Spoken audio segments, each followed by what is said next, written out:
Welcome back to the deep dive. If you've been paying attention to the cultural landscape lately, you might have this, nagging sensation that something is Just completely off. yeah, exactly off. Yeah. You look at the schools, the family courts, the way the media spins these narratives. And it doesn't just feel like organic change. Right. It feels like the fundamental rules of the game were basically rewritten while you weren't looking. Absolutely. So today, we're going to tear the lid off that feeling. We're doing a deep dive into an ebook that is, well, less of a standard nonfiction read and more of a... It's a manifesto. It really is. It's called Red Pilled on Abuse, Exposing Female Perpetrators by Conrad Riker. And manifesto is the right word. I mean, this isn't a light read. It is an ultra-long, highly incisive, and frankly fascinating dissection of Western civilization. Right. Riker is essentially framing this whole thing as a red pill wake-up call. He's taking the reader back through the history of our major institutions. Education, law, the economy. Exactly. And arguing that you have to understand what they look like before they were, in his view, completely captured by feminist and Marxist ideologies. It's a massive download of information. We're talking history, evolutionary psychology, economic. The law, all rolled into one. Yeah. Yeah. And before we even jump in, I want to say, look, if you want to understand the machinery operating behind the scenes of society, you need to hit that like and subscribe button right now, Definitely. because we're covering topics you just won't hear discussed in the mainstream. And to be clear, what we're doing today is just a taste. Riker covers so much ground, we can really only hit the high notes. Yeah, we're just skimming the surface. Right. So if this material resonates with you, or, if you want to see the primary data he's actually citing, you really need to go to Amazon Kindle or Google Play Books immediately and buy Red Pilled on Abuse. You really need the full text to grasp the scope here. You do. So let's get into it. The book opens with a pretty bold premise. Yeah. It's not just saying, men have it hard. No, it goes way further. Yeah. It argues that the entire structure of reality we live in is artificial. He calls it the matriarchal matrix. Right. And he's very careful to distinguish this from the movie The Matrix. We aren't talking about computer code. Right. No sci-fi simulations. Exactly. He's arguing we are living in a biological and psychological construct. The core argument is that Western civilization has been socially engineered to subjugate the masculine spirit. Which explains a lot of things. Right. Like if you've ever asked yourself, why does the world feel upside down? Or why is stoicism punished while, emotional volatility is rewarded? Yeah, why is that? Well, Riker says the answer lies in a concept from Jungian psychology, the terrible mother archetype. Okay, let's unpack this. Because usually when we hear mother, we think of, Nurturing, safety. yeah, apple pie, that kind of thing. Yeah. So what is the terrible mother? It's the shadow side of that nurturing instinct. In Jungian terms, the good mother pushes the child out of the nest to become independent. Right. The terrible mother devours the child to keep them dependent. Wow. And Riker argues this archetype has essentially been scaled up to the level of the state. It splits the whole population into two very rigid groups. Okay, who are they? On one side, you have the infants. These are people who require absolute safety, who demand collectivism, and who basically need the state to manage their lives. And on the other side? The predators. But here's the twist. Okay. In this worldview, the predator isn't a criminal. The predator is the competent, self-reliant male. The guy who doesn't need the state. Exactly. The book argues that the terrible mother state views male competence as an existential threat because it breaks that cycle of dependency. So the system is designed to punish them. Punish, tax, and silence these quote-unquote predators to protect the eternal infants. That is a pretty dark image. This idea that the state effectively wants to keep everyone in diapers. Yeah, it is. But how is this actually enforced? Because, we don't see government agents walking around explicitly telling men to stop being competent. Right. It's way more subtle than that. Riker introduces an acronym for the enforcement mechanism, GSR. GSR. And this is one of the stickiest concepts in the book. It really is. It stands for gossip, shame, and rallying. Riker digs into evolutionary psychology here. Right, how men and women handle conflict differently. Exactly. He argues that while men historically settled disputes through direct confrontation or, physical aggression, this modern control grid relies on female-coded warfare. Which is more indirect. Very indirect, but devastatingly effective in a social species like ours. So walk us through the GSR complex. How does that actually play out in the real world? Well, it starts with gossip. Okay. This is the covert gathering of information. the whisper network, like who said what, who holds a problematic opinion. It's about building a dossier on someone without them even knowing it. And then, Once the target is identified, you move to shame. and this is where we see all the labeling, right? Precisely. Riker points out that in this system, noncompliance isn't met with a logical counterargument. Right, they don't debate you. No, it's met with a moral judgment. You don't hear, you're wrong because of this fact. You hear, that's toxic masculinity, or that's creepy, or check your privilege. So the goal isn't to win a debate.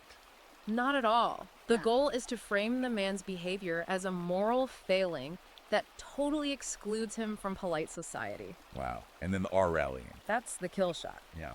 Once the gossip is verified and the shame label is applied, the hive mind is mobilized. Riker basically describes this as industrialized cancel culture. A weaponized swarm. Exactly. You rally the community to destroy the person's reputation, their livelihood, their social standing. The book also ties this into what he calls the weaponization of empathy, which I found fascinating because, we're conditioned to think empathy is always a virtue. Always a good thing, right? Yeah. But Riker argues it's being used as a bludgeon. He uses the term crybully. Crybully, it's a paradox. Yeah, it's someone who adopts the posture of a victim in order to act as a bully. And it exploits a very deep biological instinct in men. The instinct to protect women. Exactly. The book calls this damseling. If a man is winning a logical argument, and the woman suddenly cries or claims she feels unsafe, The argument is over. done. The man's biological programming literally overrides his logic, and he retreats. Riker argues this has been weaponized on a societal scale to make facts secondary to feelings. Which leads right into tone policing. Right. Tone policing is this idea that how you say something matters way more than what you say. So if you present a brutal fact, Like crime statistics or economic data. yeah, and you do it in a way that hurts someone's feelings, the fact is just discarded. Discarded completely. Riker argues this effectively makes reality illegal. If the truth is quote-unquote mean, then the truth is not allowed. So that's the psychological layer. Yeah. But the book argues this has migrated out of our heads and into our actual institution. Right, it's institutionalized now. And the first stop on this tour of institutional capture is the education system, what Riker calls the war on boys. And this section is very heavy on statistics. Riker describes schools as containment zones for the Y chromosome. Containment zones. Yeah. He argues that the modern classroom is designed perfectly for girls. Sit still, face forward, be quiet, repeat the teacher. Right. And boys are biologically wired for movement, for competition, kinetic learning. Exactly. But in this environment, that biology is treated as defective. And the fix for this defectiveness is pretty medical. It is. The book highlights that boys are diagnosed with ADHD at rates 2 to 3 times higher than girls. 2 to 3 times. Yeah, Riker calls this chemical castration. He argues we are drugging millions of boys to make them behave like compliant girls. We are educating them. No, we're curing them of their masculinity because the system views male energy as a literal pathology.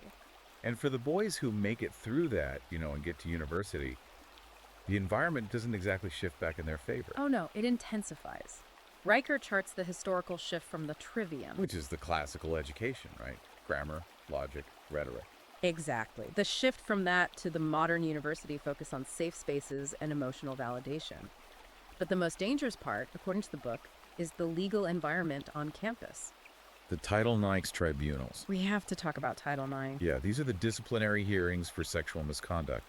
But Riker refers to them as kangaroo courts. Why is that? Because they completely stripped away the centuries-old standard of beyond a reasonable doubt. Right, the bedrock of the justice system. Exactly. In a Title IX hearing, the standard is often preponderance of the evidence, which basically just means it's 51% likely this happened. And the accused often isn't even allowed to cross-examine the accuser. Right. Riker argues this was a deliberate restructuring to strip men of due process, ensuring that an accusation is functionally the same thing as a conviction. This theme of the legal system being rigged against men is just a huge part of Red Pilled on Abuse. It's central to the whole thesis. And we really have to pivot to what might be the most financially devastating part of this matrix, the family courts. Ah, yes. What Riker calls the divorce industrial complex. This is where the book gets very granular with the economics. The headline stat he cites is that women initiate 70 to 80% of divorces. 70 to 80%. Right, but to explain why that is, Riker introduces Briffault's law. Yeah, Briffault's law. I've heard of this. It's from biology, right? Correct. Robert Briffault was a surgeon and anthropologist. His law states basically that the female dictates the terms of the relationship because she bears the biological cost of reproduction. Okay. So if the female derives no benefit from association with the male, the association ends. And Riker applies this to the modern state. He does. He argues the state has stepped in to act as the surrogate husband. The surrogate husband. That is a powerful metaphor. It really is. It means the woman no longer needs the individual man for provision or protection. She has the state for that. Right. Through the family court system, she can extract the man's resources: alimony, child support, assets. Without having to tolerate the man himself. Exactly. The state enforces the transfer. Riker actually uses a finance term to describe no-fault divorce.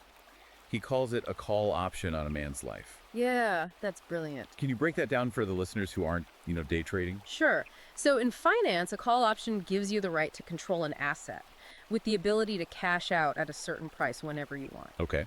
Riker argues that modern marriage is essentially a contract where the woman holds a call option on the man's future labor. Wow. She can choose to stay in the marriage, or she can choose to exercise her option, divorce him for no reason, thanks to no-fault laws, and cash out half his assets plus his future earnings. It turns marriage into a massive financial liability for men. Because the exit clause is entirely unilateral. And God forbid the police get involved in a domestic dispute. Yeah. The book spends a lot of time breaking down the Duluth model. Yes. This is absolutely critical to understand. What is it? The Duluth model is the framework used by police departments across the U.S. and elsewhere to determine who to arrest in a domestic violence call. And it is explicitly built on a Marxist power dynamic framework. It posits that domestic violence is inherently patriarchal. It's a tool men use to control women. Okay, but how does that apply if, say, the woman is the one hitting the man? That's the catch. The model instructs police to identify the primary aggressor, but the training often defines the aggressor as the person with the institutional power. And since the model assumes men hold the structural power. The man is almost always identified as the aggressor, by default. So Riker argues this leads to situations where a man can call the police because he's actively being attacked. And when the cops show up, he gets arrested. Because the framework sees him as the oppressor no matter what the actual evidence is. Exactly. It seems like every institution Riker examines, the schools, the courts, the police, they all operate on this exact same oppressor-oppressed logic. Which brings us to the economic bottom line of all this, the net negative taxpayer. Right. This is the macro view of the whole system. Riker claims that when you break down tax revenue by gender, men are the vast majority of net positive taxpayers. Meaning they pay more into the system than they take out. Right. And women, as a demographic group, are net negative, meaning they consume more in state services, welfare, and benefits than they actually pay in taxes. So he's framing the entire government as a massive wealth transfer scheme. Exactly. He argues the state is basically a machine that confiscates wealth from men to fund the terrible mother system. The very system that renders those same men obsolete in the home. It's a closed loop of extraction. It really is. Now, we've covered the law and the money, but red-pilled on abuse goes even deeper. It gets into the biology. Yeah. There was one section that really blew my mind, the pill paradox. Yes, the pill paradox. This is where the red pill meets hard science. Walk us through what he says there. So Riker discusses research on hormonal birth control. The theory is that the pill mimics pregnancy hormones in the body. Right. And when a woman is on the pill, her biological preference for a mate actually shifts. She tends to prefer men with more beta traits. Beta traits, like softer features, more cooperative, just less dominant. Essentially safe providers. So she meets a nice guy, falls in love, and marries him while she's on the pill. Right. But then they decide they want to have kids. So she stops taking the pill. Her natural hormonal cycle returns. Exactly. And suddenly, her biological attraction signals flip entirely. She finds herself viscerally turned off by the safe husband she married. Wow. And she starts craving high testosterone, dominant alpha traits. Riker argues this biological bait and switch is a massive unspoken driver of the divorce epidemic and infidelity. That is wild. And that connects directly to the broader civilizational warning in the book, doesn't it? It does. Riker compares our current trajectory to the collapse of Sparta. He uses the term oliganthropia. Oliganthropia, what does that mean? It literally means a shortage of men. Riker notes that in the late stages of the Spartan Empire, the women actually ended up controlling the vast majority of the land and wealth. They focused on luxury, status, and comfort, rather than raising the next generation of warriors. The birth rate collapsed, the warrior class basically vanished, and Sparta was conquered. And Riker sees the exact same pattern happening in the West today. 100%. He also brings up arcade selection theory to explain it. This is an evolutionary biology concept, right? But he applies it to parenting. Yes. So in nature, case selection is the strategy of having very few offspring but investing heavily in them. Think wolves or elephants. You prepare them to survive a harsh world. Right. On the flip side, rice selection is the strategy of having tons of offspring and investing very little. Think rabbits or fish. You just rely on the environment to provide. And how does that tie into society? Riker argues the welfare state encourages rice selection. It heavily subsidizes low investment parenting. We're shifting from a society of wolves, high competence, high investment, to a society of rabbits, high dependency. And he argues that a civilization of rabbits simply cannot survive. And the key to survival, according to the book, is testosterone. Yes, he makes a pretty fierce defense of what the mainstream media calls toxic masculinity. He flips that script entirely, doesn't he? He does. He talks about the cortisol-stoicism ratio. He argues that the exact traits we are currently trying to medicate out of boys, Aggression, risk-taking, stoicism, the drive to dominate. Yeah. He says those traits are actually the immune system of civilization. they're what built the world. Exactly. These are the traits that build skyscrapers, fight wars, maintain order. Riker says that toxic masculinity is just a slur for the very energy that keeps the lights on. Suppressing it isn't progress. No, it's suicide. So, we have the diagnosis. We're living in a matriarchal matrix. Policing is rigged by the Duluth model. Marriage is a financial trap. And our biology is being hijacked. It is a lot to take in. But Riker doesn't just leave us in the pit. He actually offers a path out, what he calls reclaiming sovereignty. Yes, and the solution starts in the mind. The first step is intellectual self-defense. Riker points us back to the trivium. That classical education we lost, how does he suggest men use that today? Well, it's about dismantling the manipulation we talked about earlier. First is grammar. Which means defining your terms. Exactly. When someone says, we need equity, don't just nod along. Ask them, do you mean equality of opportunity or forced equality of outcome? You stop the manipulation right at the definition level. Right. Second is logic. Use syllogisms to expose fallacies. If A equals B and B equals C, then A must equal C. He wants men to become rigorous logicians to cut through all the emotional noise. And third is rhetoric. Yes, the art of persuasion. But specifically, Riker advises learning to aggressively reject emotional framing. This sounded a lot like the Stefan Molyneux protocol, not an argument. Exactly that. It's the absolute discipline of saying, your tears are not an argument, your offense is not an argument. It's refusing to accept the premise that hurting someone's feelings invalidates a fact. Exactly. It's the only way to break that GSR gossip, shame, rally cycle. He also gives some very practical physical steps, one of them being men's sheds. Yes. We need spaces that are explosively male. Riker argues that the mere presence of women changes the dynamic. Men naturally start competing for attention or moderating their speech. So he calls for the creation of men's sheds. Physical spaces for mentorship, skill building, and speaking freely without the thought police. It's about rebuilding that band of brothers dynamic that the system has totally atomized. And on the financial side, he talks about crypto-gynocentrism. It's a bit of a mouthful, but the concept is basically asset protection. Riker advises using decentralized finance and blockchain to keep resources completely out of the reach of the divorce industrial complex. Because if the state acts as the surrogate husband to seize your assets, you need a vault the state literally can't crack. Exactly. He views crypto not just as an investment, but as a literal shield for sovereignty. And finally, there's the personal commitment, monk mode. Monk mode. This is the ultimate rejection of the matrix. It's a period of intense focus on self-improvement. Rejecting the cheap dopamine? Yeah.